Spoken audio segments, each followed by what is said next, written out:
இங்கே நம்ம என்ன பார்க்க போகிறோம்னா இசையில் இருக்க பல விஷயங்கள்.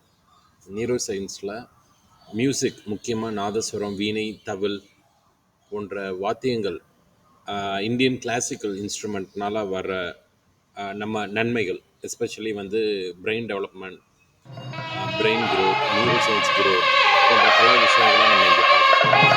இதை தொடர்ந்து பாருங்கள்.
வணக்கம். என் பெயர் மதுரை சங்கரநாராயணன், நாதஸ்வர வித்வான். இசைக்கல்லூரியில் 3 ஆண்டு படித்தவன். பல மாநிலங்கள் சென்று கச்சேரி நடத்தியவன். இனி வெளிநாடுகளுக்கு போக தயாராகி கொண்டிருக்கிறேன். இப்பொழுது தற்சமயம் முருகன் கோவிலில் அசிஸ்டன்ட் நாதஸ்வரமாக ஒர்க் கொண்டிருக்கிறேன். பழமுதிர்ச்சோலையில் அண்ணாக்கு சைடு பேக்ரவுண்டு. இசையில் ஒரு முக்கியமான குறிப்பு என்னென்னா, நீங்கள் உங்களோட மனசு எப்படிலாம் அலைப்பாயுதோ அதை வந்து ஒருநிலைப்படுத்த முடியும். நீங்கள் உங்களை அறியாமையே இசை உங்களை உள்ளே போயிடும். அதாவது எப்படி சொல்கிறதுனா, இசைக்குன்னு ஒரு மருத்துவ குணம் உண்டு. டாக்டர்களே நினைவிச்சிருக்காங்க இசை வந்து ஒரு முக்கியமான ஒரு மருத்துவ சக்தி உள்ளதுன்னு. சில ராகங்கள்லாம் இருக்குது. அந்த ராகங்கள்லாம் நீங்கள் கேட்டிங்கன்னா உங்களுக்கு மனசு ஒரு அலைப்பாய விடாமல் ஒரு நல்ல சிந்தனையில் வந்துடும் அப்படின்னு மட்டும் இருக்குது. இன்னொரு வந்து சொல்லப்போனால், இசை வந்து ஒரு தெய்வத்துக்கு ஒரு வலதுகண் மாதிரி. இசையும் இந்த மந்திரங்கள் சொல்கிறதும் ஒன்று தான். மந்திரங்கள் சொல்கிறத வந்து நாங்கள் வந்து இசையாக அதை பாட்டாக சொல்கிறோம் தெய்வத்துக்கு. நாதமும் வேதமும் ரெண்டுமே பகவானுக்கு 2 கண்கள். ஒரு கண்ணில் நாதம், ஒரு கண்ணில் வேதம். அப்போ நாங்கள் வந்து அந்த பகவானுக்கு உண்டான இதை செய்யும் போது வந்து எங்களோட மனநிலையை வந்து நாங்கள் வந்து இப்போ சங்கராபரண ராகம் நான் வாசிக்கிறேன்.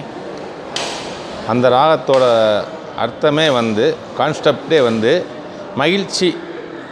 மகிழ்ச்சியை கொடுக்கக்கூடிய ராகம் சங்கராபரணங்கிறது. அந்த ராகத்தை வந்து சந்தோஷமான நேரத்தில் தான் வாசிப்பாங்க. அந்த மாதிரி சங்கராபரண ராகம் இப்போ நான் வாசிக்கிறேன்.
இப்போ இப்போ வந்து இப்போ வந்து ஒரு அதாவது ஆனந்த பைரவின்னு ஒரு ராகம் இருக்குது. அந்த ராகம் வந்து எப்படின்னு கேட்டிங்க, ஆனந்த பைரவின்னு ஒரு ராகம் இருக்குது. அந்த ராக பேர்லேயே ஆனந்தம் அமைஞ்சிருக்கு. அந்த ஆனந்த பைரவிங்கிறது எப்படின்னு கேட்டிங்கன்னா, ஒரு தெய்வங்களே வந்து அது தாலாட்டுக்கு வாசிப்பாங்க, ஊஞ்சல் ஆடும்போது வாசிப்பாங்க. அந்த ஆனந்த பைரவி ராகம் இப்போ நான் வாசிக்க போகிறேன். அந்த ஆனந்த பைரவி ராகம் தெய்வங்களுக்கே உண்டானது. குறிப்பாக அம்மன்கள், மீனாட்சி அம்மன், இந்த மாதிரி தெய்வங்கள், மாரியம்மன், துர்க்கை அம்மனுக்கு உண்டானது.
இப்போ இது மலைகள் வேண்டி வர்ற ராகம் ஒன்று இருக்குது.